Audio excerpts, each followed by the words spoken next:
All right, current president, former president, both saying, get the vaccine. Welcome back to Morning Joe. It's Wednesday, March 17th. Joining us now, Democratic Speaker of the House, Congresswoman Nancy Pelosi of California. Thank you so much for being on this morning. I know we're going to be talking about the COVID relief bill.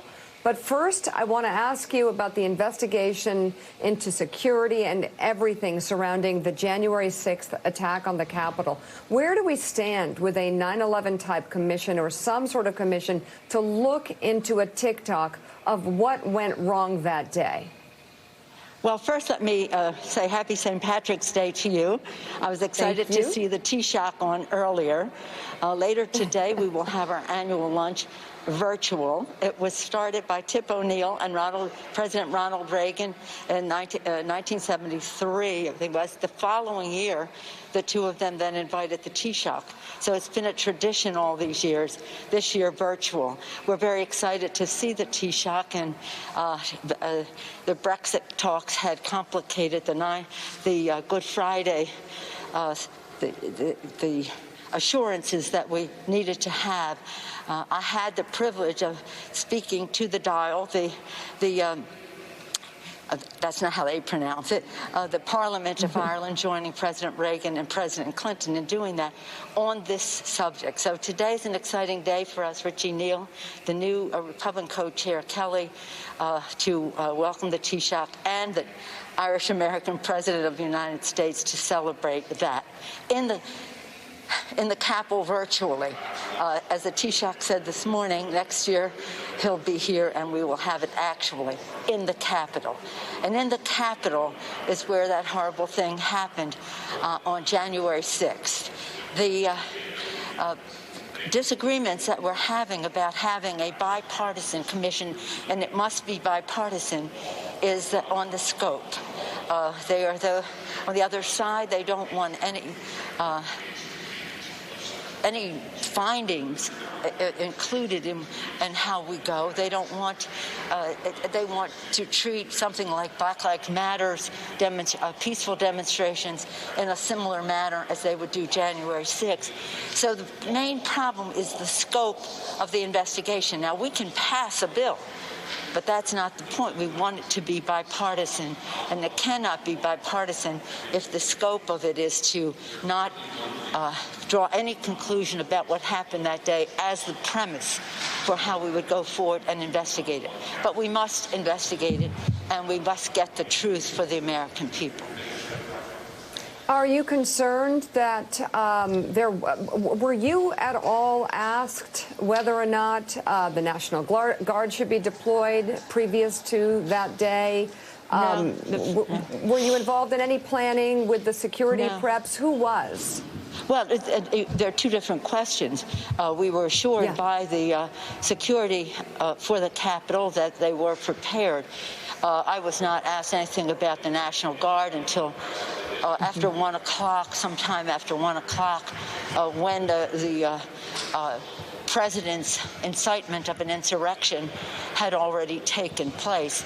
And I was pulled from the podium, and at that point, I said yes, and they asked Senator McConnell, and he said yes. For that request, there was a delay in terms of responding to that. What we have later learned, that is that the District of Columbia asked for the deployment of its own National Guard, and you probably have seen the response from the Secretary of Defense, which is just devastating in terms of how it was suppressing any real deterrence on the part of the National Guard. But that's all part of what an investigation would be, because we don't want, obviously, this to happen again. So what we have been proposing are some of the proposals that General Honore, and he assembled a group of experts who are national security and law enforcement experts and civil liberties experts to make recommendations to them. And one of them is that we would have a permanent designated National Guard unit always at the ready in case there is a threat of something happening. And it would be much smaller, but ready, and without having to have any question as to what we went through that day. All of us on the phone, Mr. Hoyer, Mr. Clyburn, Mr. McConnell, even at some point the vice president, trying to see why the National Guard was not being released to weigh in. And when they were, it made a big difference. Madam Speaker, it's Willie Geist. Good to see you this morning. Hi, Willie. Good Happy to St. Patrick's Day. Thank you to you as well. I want to ask you about what's happening down at the border right now. As you know, there's a surge of migrants, including huge numbers of unaccompanied minors who are now being held in detention facilities until their cases can be sussed out. If you listen to the people who are coming into the country, they've been interviewed along the border, they say quite plainly, we think it's going to be easier to come to America and to stay in America than it was under President Trump because of moratoriums on deportations or a potential pathway to citizenship for people who have come here illegally. What should the Biden administration do right now? I understand they're pointing the finger back at President Trump, but what should they be doing as of today to ease this crisis? Yes, thank you, Willie, for that question, because it's a matter of grave concern. Many of us have spent a good deal of time on the border or in the country of origin of many of these immigrants. The president, I understand, is reported to have spoken out and said, stay home, don't come. Right. Now, A. B, he sent FEMA to help facilitate meeting the needs of these people. This is complicated by COVID. There are 13,000 beds that could receive many of these incoming immigrants. However, because of COVID, you can't use 13,000 beds because you have to spacing. So they are, again, preparing for what they do next. Now, one of the things that it's important to watch is some of these people, when they say it's easier, if they have a well-founded fear of persecution, which is to seek asylum here, that is hopefully will be easier because the Trump administration had no respect for the responsibility we have as a country and other countries have as well to give shelter to those with a well-founded fear of persecution in their country. Many of these people are in grave, grave danger at home, and that's why they risk coming here. Now, I always take pride in quoting our evangelical friends. Representative of the American Evangelicals said at one of our hearings, what wasn't a hearing because we were not in the majority, it was a mock hearing, but he said this: the United States Refugee Resettlement Program is the crown jewel of American humanitarianism. Crown jewel of American humanitarianism. So we have to make some distinctions about those who have a well-founded fear, and we have to have the capacity at the border to do that, or to have that adjudicated in the country of origin, but recognize that we have that responsibility as we pass judgment on other countries for not receiving refugees into their country. So that's one piece of it. As far as the children are concerned, we can just imagine me as a mother of 5, grandmother of 9, every minute that a child is separated from a parent to me is a crisis. So we want this to move along expeditiously, but you have to have a real plan, and what they inherited was not a good, was a terrible. Now, the president has been in office not quite 2 months, and they are addressing it, and it will improve. But again, we're all impatient for any time that a child is separated from a parent. Let's get on with it. However, I do take issue with some of what our friends on the other side of the aisle are saying, that there are terrorists coming into the country. So what we want to do is to be able to honor our responsibilities as a nation in terms of the crown jewel of our humanitarianism, what we do in terms of asylum seekers, but also to meet the needs of the children who are coming in. And I have 3-year-olds have to be before a judge without access to counsel, and we will have that resolution on the floor when we come back after Passover and Easter. Do you agree? Congresswoman Jayapal's legislation. Pardon the interruption, Speaker Pelosi, but do you agree with some of the migrants who say we are coming because Biden's policies, or at least proposed policies, will make it easier for us to come to America and stay? In other words, we looked at what President Trump and his administration did at the and said it's not worth the long trip up, but now it is because Joe Biden will let us in. Well, it's not a question of agree with. I don't even, what I said was if they have a well-founded fear of persecution, if they are asylum seekers, yes, that it is agreeable. Apart from that, if they're just coming, the message from Joe Biden is stay home for now. And we have to address the causes of this migration. I brought a group before COVID to the Northern Triangle, to El Salvador, Guatemala, and Honduras, because that's where a lot of these immigrants were coming from. And right before we went on the trip, the administration cut off the funding that Congress had provided to address the needs in those countries. For example, USAID was helping with some places of shelter for young people there, and the rest, it was the absolute wrong thing to do, because whether it's corruption or violence, or just actually, in fact, what we found, even the climate crisis causing such a drought that people couldn't farm or make a living, and that was one of their motivations to come. Well, that's not a well-founded fear of persecution, but the violence and that springs from the corruption would be. So again, if we can help them there in our hemisphere, that would be a good thing, so that they don't. People generally like to stay home. All right. NBC's Capitol Hill correspondent Casey Hunt joins us, and she's got the next question. Casey? Hi, Casey. Madam Speaker, good to see you this morning.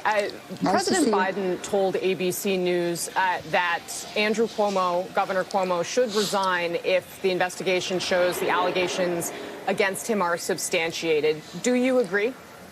I repeat what I said. I have said at the beginning. I said these are credible and serious allegations and charges, and that the women must be respected as they go forward, and called for the investigation, which is taking place under the leadership of a respected attorney general in New York. And let's see that investigation in the interest of the women, so that they can have their allegations heard with respect. And as I said on Sunday, Governor has to look inside of his heart to see if he can govern. Whatever the outcome of the investigation is one thing, but governing is another thing, and that's a decision that he has to make for a state that he loves. If the investigation shows these allegations are substantiated, do you agree with President Biden that he should then step down? I'm sorry, that we've lost the sound. All right. Madam Speaker, Speaker Nancy Pelosi. Yeah, sorry, Mika. I think she's lost the audio. Just waiting 2 seconds to see if we can get it back. You know what we'll do is we'll take a quick break and see if we can fix it and continue our conversation with the Speaker of the House, Nancy Pelosi. We'll be right back.